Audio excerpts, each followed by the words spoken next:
Segunda Reis 9 versículo 14 a 10 versículo 36. Jeú mata Jorão e Acasias. Porém o rei Jorão voltou para se curar em Jezreel das feridas que os sírios lhe fizeram, quando pelejou contra Azael, rei da Síria. Disse Jeú: se é da vossa vontade, ninguém saia furtivamente da cidade, para ir anunciar isto em Jezreel. Então Jeú subiu a um carro e foi-se a Jezreel, porque Jorão estava de cama ali. Também Acasias, rei de Judá, descera para ver a Jorão. Ora, o atalaia estava na torre de Jezreel, e viu a tropa de Jeú, que vinha, e disse: vejo uma tropa. Então disse Jorão: toma um cavaleiro e envia-o ao seu encontro, para que lhe pergunte: a paz? Foi-lhe o cavaleiro ao encontro e disse: assim diz o rei, a paz? Respondeu Jeú: que tens tu com a paz? Passa para trás de mim. O atalaia deu aviso, dizendo: chegou a eles o mensageiro, porém não volta. Então enviou Jorão outro cavaleiro. Chegando este a eles, disse: assim diz o rei, a paz? Respondeu Jeú: que tens tu com a paz? Passa para trás de mim. O atalaia deu aviso, dizendo: também este chegou a eles, porém não volta, e o guiar do carro parece como o de Jeú, filho de Ninsi, porque guia furiosamente. Disse Jorão: aparelhe o carro. E lhe aparelharam o carro. Saiu Jorão, rei de Israel, e Acasias, rei de Judá, cada um em seu carro, e foram ao encontro de Jeú, e o acharam no campo de Nabote, o jezreelita. Sucedeu que, vendo Jorão a Jeú, perguntou: a paz, Jeú? Ele respondeu: que paz, enquanto perduram as prostituições de tua mãe Jezabel e as suas muitas feitiçarias. Então Jorão voltou às rédeas, fugiu e disse a Acasias: a traição, Acasias. Mas Jeú entesou o seu arco com toda a força e feriu a Jorão entre as espáduas. A flecha saiu-lhe pelo coração, e ele caiu no seu carro.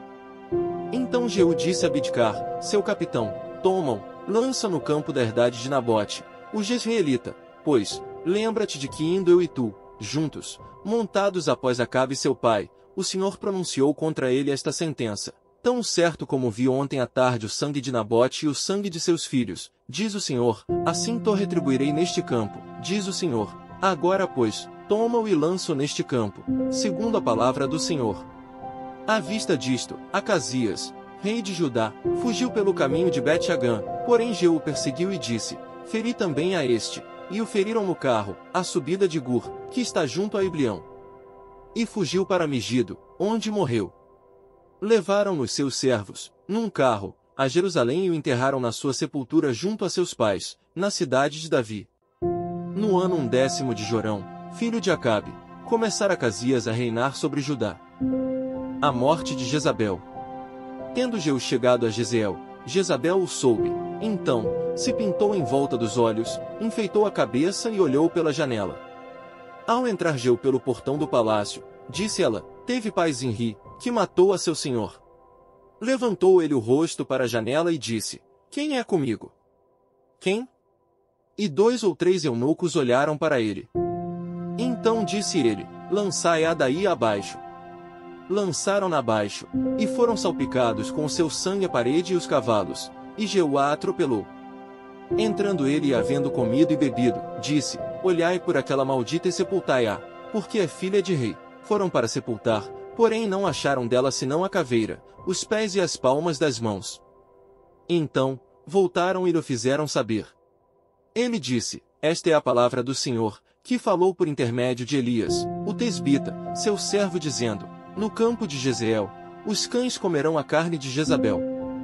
O cadáver de Jezabel será como esterco sobre o campo da herdade de Jezreel, de maneira que já não dirão: esta é Jezabel. Jeú extermina a casa de Acabe. Achando-se em Samaria 70 filhos de Acabe, Jeú escreveu cartas e as enviou a Samaria, aos chefes da cidade, aos anciãos e aos tutores dos filhos de Acabe, dizendo: logo, em chegando a vós outros esta carta, pois estão convosco os filhos de vosso senhor, como também os carros, os cavalos, a cidade fortalecida e as armas, escolhei o melhor e mais capaz dos filhos de vosso senhor, onde o sobra o trono de seu pai, e pelejai pela casa de vosso senhor. Porém eles temeram muitíssimo e disseram: 2 reis não puderam resistir a ele. Como, pois, poderemos nós fazê-lo? Então o responsável pelo palácio, e o responsável pela cidade, e os anciãos, e os tutores mandaram dizer a Jeú: Teus servos somos e tudo quanto nos ordenares faremos, a ninguém constituiremos rei, faze o que bem te parecer. Então lhes escreveu outra carta, dizendo: Se estiverdes do meu lado e quiserdes obedecer-me, tomai as cabeças dos homens, filhos de vosso senhor, e amanhã a estas horas vinde a mim a Jezreel. Ora, os filhos do rei, que eram 70, estavam com os grandes da cidade, que os criavam. Chegada a eles a carta, tomaram os filhos do rei, e os mataram, 70 pessoas, e puseram as suas cabeças nos cestos, e lhes mandaram a Jezreel. Veio um mensageiro e lhe disse: Trouxeram as cabeças dos filhos do rei. Ele disse: Ponde-as em 2 montões à entrada da porta, até pela manhã. Saindo ele pela manhã, parou e disse a todo o povo: Vós estáis sem culpa, eis que eu conspirei contra o meu senhor e o matei, mas quem feriu todos estes? Sabei pois agora, que da palavra do Senhor, pronunciada contra a casa de Acabe, nada cairá em terra, porque o Senhor fez o que falou por intermédio do seu servo Elias. Jeú feriu também todos os restantes da casa de Acabe em Jezreel, como também todos os seus grandes, os seus conhecidos e os seus sacerdotes, até que nenhum sequer lhe deixou ficar de resto. Então se dispôs, partiu e foi a Samaria. E, estando no caminho, em Bet-Eked dos pastores, encontrou Jeú parentes de Acasias, rei de Judá, e perguntou: Quem sois vós? Eles responderam: Parentes de Acasias, voltamos de saudar os filhos do rei e os da rainha mãe. Então disse Jeú: Apanhai-os vivos. Eles os apanharam vivos e os mataram junto ao poço de Bet-Eked, 42 homens, e a nenhum deles deixou de resto. Jeú encontra Jonadab. Tendo partido dali, encontrou a Jonadab, filho de Recabe, que lhe vinha ao encontro. Jeú saudou-o e lhe perguntou: Tens tu sincero coração para comigo, como o meu é para contigo? Respondeu Jonadab: Tenho. Então, se tens, dá-me a mão. Jonadab deu-lhe a mão, e Jeú fê-lo subir consigo ao carro, e lhe disse: Vem comigo e verás o meu zelo para com o Senhor. E assim, Jeú o levou no seu carro. Tendo Jeú chegado a Samaria, feriu todos os que ali ficaram de Acabe, até destruí-los, segundo a palavra que o Senhor dissera a Elias. Jeú mata os adoradores de Baal. Ajuntou Jeú a todo o povo e lhe disse: Acabe serviu pouco a Baal, Jeú, porém, muito servirá. Pelo que chamai-me agora, todos os profetas de Baal, todos os seus servidores e todos os seus sacerdotes, não falte nenhum, porque tenho grande sacrifício a oferecer a Baal, todo aquele que faltar não viverá. Porém Jeú fazia isto com astúcia, para destruir os servidores de Baal. Disse mais Jeú: Consagrai uma assembleia solene a Baal, e a proclamaram. Também Jeú enviou mensageiros por todo Israel, vieram todos os adoradores de Baal, e nenhum homem deles ficou que não viesse. Entraram na casa de Baal, que se encheu de uma extremidade à outra. Então disse Jeú ao vestiário: Tira as vestimentas para todos os adoradores de Baal. E o fez.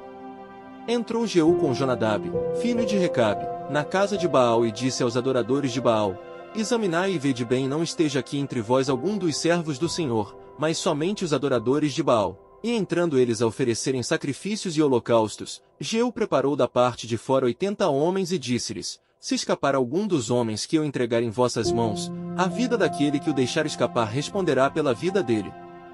Sucedeu que, acabado o oferecimento do holocausto, ordenou Jeú aos da sua guarda e aos capitães: Entrai, feri-os, que nenhum escape.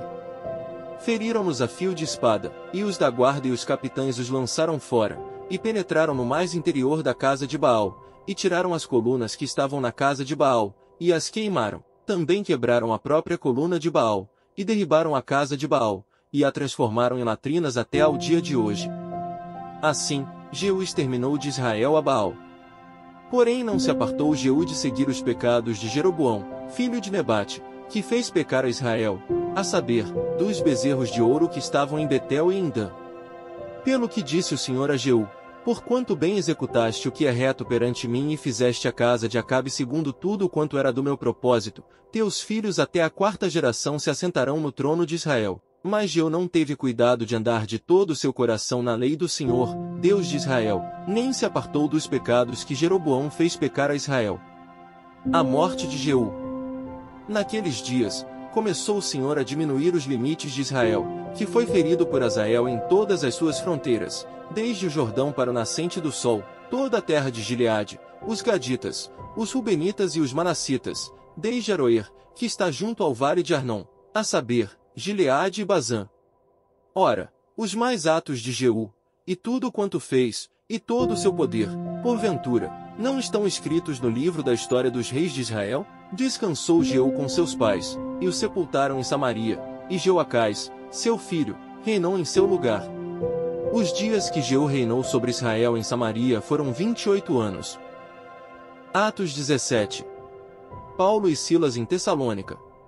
Tendo passado por Anfípolis e Apolônia, chegaram a Tessalônica, onde havia uma sinagoga de judeus.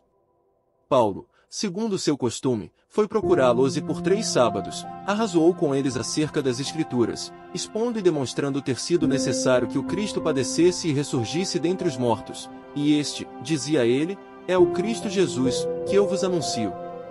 Alguns deles foram persuadidos e unidos a Paulo e Silas, bem como numerosa multidão de gregos piedosos e muitas distintas mulheres. Os judeus, porém, movidos de inveja, trazendo consigo alguns homens maus dentre a malandragem, ajuntando a turba, alvoroçaram a cidade e assaltando a casa de Jason, procuravam trazer luz para o meio do povo. Porém, não os encontrando, arrastaram Jason e alguns irmãos perante as autoridades, clamando, estes que têm transtornado o mundo chegaram também aqui, os quais Jason hospedou. Todos estes procedem contra os decretos de César, afirmando ser Jesus outro rei. Tanto a multidão como as autoridades ficaram agitadas ao ouvirem estas palavras. Contudo, soltaram Jason e os mais, após terem recebido deles a fiança estipulada. Paulo e Silas em Bereia. E logo, durante a noite, os irmãos enviaram Paulo e Silas para Bereia. Ali chegados, dirigiram-se à sinagoga dos judeus. Ora, estes de Bereia eram mais nobres que os de Tessalônica, pois receberam a palavra com toda a avidez, examinando as Escrituras todos os dias para ver se as coisas eram, de fato assim. Com isso, muitos deles creram, mulheres gregas de alta posição e não poucos homens. Mas, logo que os judeus de Tessalônica souberam que a palavra de Deus era anunciada por Paulo também em Bereia, foram lá excitar e perturbar o povo.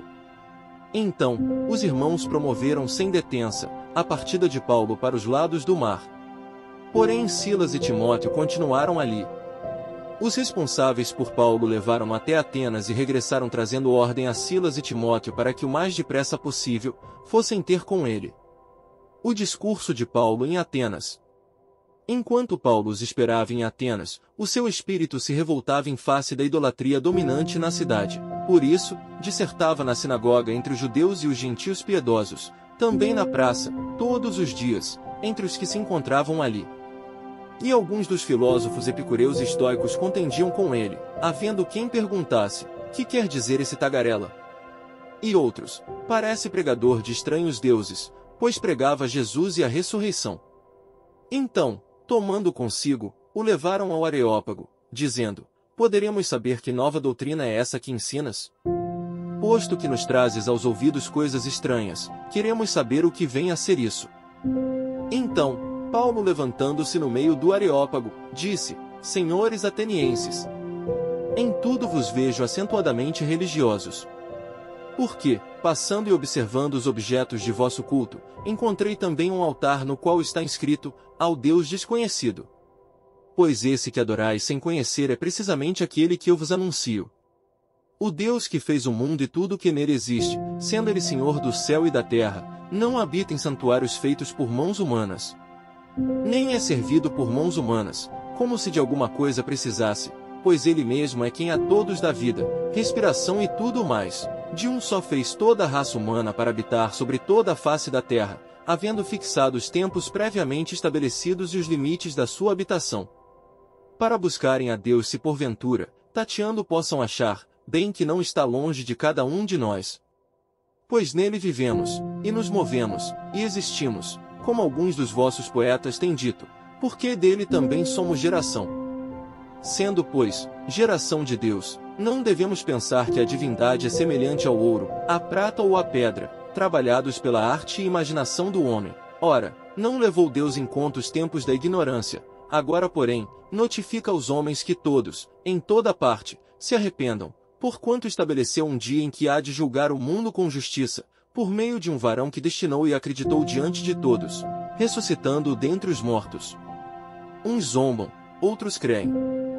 Quando ouviram falar de ressurreição de mortos, uns escarneceram, e outros disseram: a respeito disso te ouviremos noutra ocasião.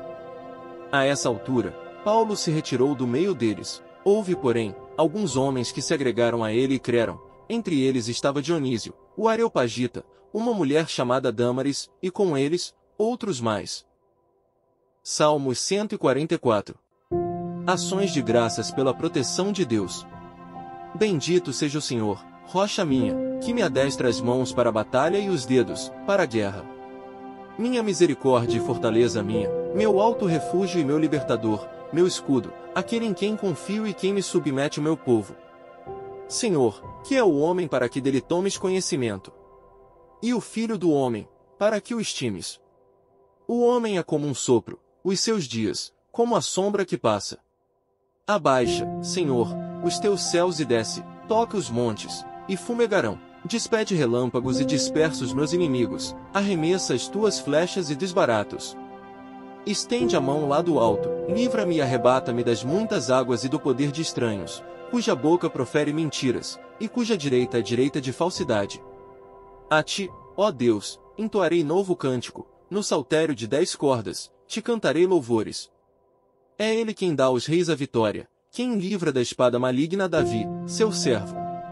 Livra-me e salva-me do poder de estranhos, cuja boca profere mentiras, e cuja direita é direita de falsidade, que nossos filhos sejam, na sua mocidade, como plantas viçosas, e nossas filhas, como pedras angulares, lavradas como colunas de palácio, que transbordem os nossos celeiros, atulhados de toda a sorte de provisões, que os nossos rebanhos produzam a milhares e a dezenas de milhares, em nossos campos, que as nossas vacas andem pejadas, não lhes haja rotura, nem mau sucesso. Não haja gritos de lamento em nossas praças. Bem-aventurado o povo a quem assim sucede, sim, bem-aventurado é o povo cujo Deus é o Senhor. Provérbios 17 versículos 27 e 28. Quem retém as palavras possui o conhecimento, e o sereno de espírito é homem de inteligência.